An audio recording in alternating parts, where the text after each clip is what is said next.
In this lesson, we're going to go over the list method index. What index does is it runs and it returns the index position of the element you pass to it. So let's jump into an example real quick. If you have list equals 1, 2, 3, 4, 5,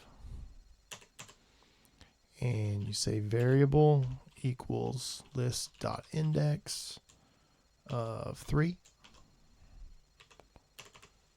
and let's print that.